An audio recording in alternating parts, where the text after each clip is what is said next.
Hi, boys and girls. Today is Wednesday, April 21st, and we're going to be looking at unique animals of the Southwest, and this is part 2. Same thing as yesterday. They discuss lots of different animals, and you'll be completing some very short assignments on slide 3, 5, 6, 8, and 10. All right, here we go. We'll get right into it. Desert diggers. A tortoise is a type of turtle that lives on land. The desert tortoise is the state reptile of Nevada. It is a threatened species. That means it is against the law to harm them. Desert tortoises can live up to 80 years if left alone. Reptiles such as the tortoise are cold-blooded animals. This means that the temperature of their bodies changes with the temperature of the air around them. Desert tortoises live in both the Sonoran and Mojave deserts. They are able to live in areas where temperatures on the ground reach 140 degrees Fahrenheit, 60 degrees Celsius. Desert tortoises live in underground burrows to escape the heat. Sometimes they look for shade under big rocks. Their burrows also protect them from cold temperatures in the winter. In fact, desert tortoises spend most of their lives in their burrows. Caption: Desert tortoises are cold-blooded animals that can live to 80 years old. Desert tortoises weigh about 8 to 15 pounds, 4 to 7 kilograms. Their carapace, top shell, is 9 to 15 inches, 23 to 38 centimeters long. These tortoises have strong front limbs for digging. They use them to dig burrows. Desert tortoises also dig shallow basins to catch rainwater. They remember where the basins are and return to them when it rains. These tortoises are plant eaters. They get some of the water they need from the grasses and wildflowers they eat. If necessary, a desert tortoise can live a year without water. Caption: Tortoises are plant eaters. Here, a tortoise nibbles on grasses in its path. Okay, the first assignment is on slide 3, and it asks you a couple questions. Why does the desert tortoises live in the underground burrows? Give us 2 reasons there. And then on the bottom, how are these 2 animals alike or different? Very similar to what you did on Tuesday's assignment. You're going to give me some examples, one example in the middle of how they are identical or the same, what makes them very similar or the same. And then on the left-hand side, you're going to give me something about the desert tortoise, and over on the other side, the armadillo. Okay.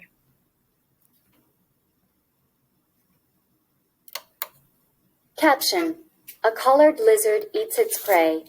Collared lizards hunt mostly in the cooler morning and late afternoon hours. Leap-in lizards. The Southwest is home to many kinds of lizards. The collared lizard is Oklahoma's state reptile. It is also found in the other states of this region.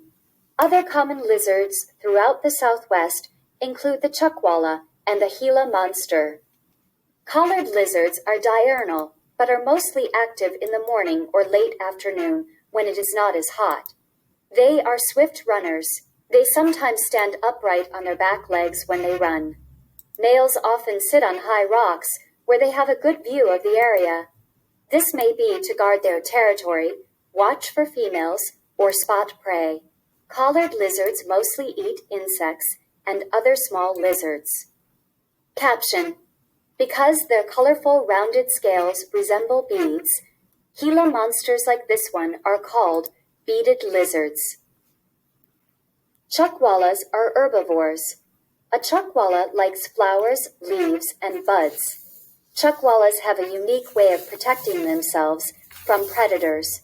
They have folds of loose skin on their flat bodies. To escape danger, a chuckwalla will crawl into a small space, such as a crack in a ledge. It then gulps air and puffs up its body so it becomes wedged into place. It is practically impossible to get a chuckwalla out until it is good and ready to come out. A Gila monster does not need much protection. It is one of only two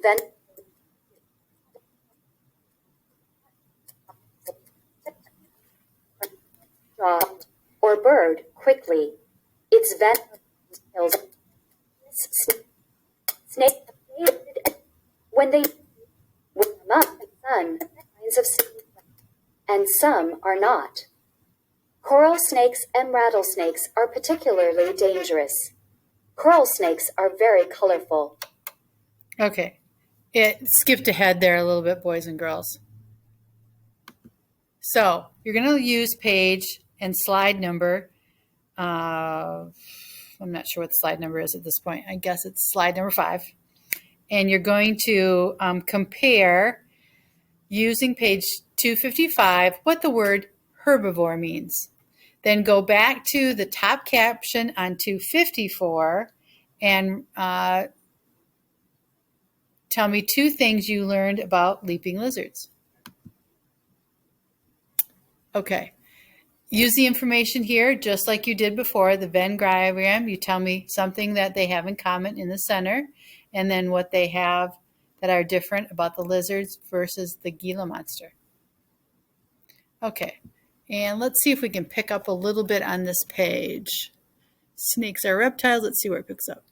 They have red, yellow, and black bands. Other snakes with similar colors are not poisonous, so it is important to be able to tell them apart. One easy way is to remember the saying, "Red touches yellow, deadly fellow." This refers to the coral snake. Their coloring warns off predators. Coral snakes use their venom to kill prey. They mainly eat lizards and other kinds of snakes. Caption: A coral snake uses its powerful venom to kill another snake. There are many different kinds of rattlesnakes, but they all have jointed rattles at the ends of their tails. Each time a rattlesnake molts, sheds its skin, a new piece of the rattle is formed. Rattlesnakes shake their rattles when they are threatened. A rattlesnake is a pit viper. This kind of snake has 2 large pits in its head. The pits are heat-sensing organs. This helps a rattlesnake find its prey. Rattlesnakes also pick up nearby scents with their flickering tongues. A rattlesnake will strike its victim and inject the animal with its venom. Rattlesnakes eat small mammals, lizards, and even birds. A western diamondback can swallow an animal that outweighs it. Caption: This rattlesnake has just shed its skin, adding a new piece to its rattle. Okay, so on the next slide, slide 8, boys and girls, you're going to reread the last 2 pages. You're going to tell me something similar in the blue box in the center about the coral snakes and the rattlesnakes. Then on the left-hand side, something just unique to coral snakes, and on the right-hand side, something unique to rattlesnakes. Creepy crawlies. Scorpions are found on every continent except Antarctica. They are well suited to the desert and are common in the southwest. Several different kinds of scorpions live in this region. Scorpions are arachnids and have 4 pairs of legs. They also have 2 pincer claws. A scorpion has a sharp stinger on the end of its tail. This stinger packs a punch. It comes with poison glands.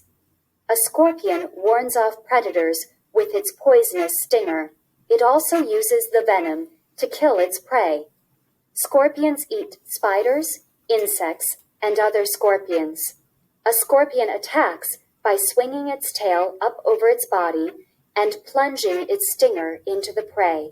The most poisonous scorpion in the United States, the bark scorpion, makes its home in Arizona. It is quite dangerous to humans. Captions: A mother scorpion carries her babies on her back. This scorpion, below, used the poisonous stinger on its tail to kill a beetle for its lunch. Tarantulas live in many parts of the Southwest. They are arachnids too. Their 8 legs are hairy. Although they have 8 eyes, they still cannot see very well. Tarantulas are the largest spiders in the world. Their bodies are 1 to 3 inches, 2.54 to 8 centimeters long. Tarantulas are generally not poisonous to people, but these spiders have poison glands inside their jaws. The glands are connected to 2 pointed fangs. When it senses an insect nearby, a tarantula runs quickly to it and stabs it with its fangs. The poison kills the insect, and the spider can begin its meal. There are many unique and wonderful animals that live in the Southwest region. They all add to the area's richness and beauty. Caption: the largest spiders in the world, tarantulas, have 2 pointed fangs in addition to their 8 hairy legs. So we really ended with some really crazy ones, right? 2 that I would never want to see in real life, the scorpion and the tarantula. Yuck. Okay, the last Venn diagram. Now you're going to use this one in the center, what is something similar and what they share in common. On the left-hand side, something unique to the scorpion, and over here on the right-hand side, something unique to the tarantula. All right, boys and girls, lots of information the last 2 days about unique animals of the Southwest.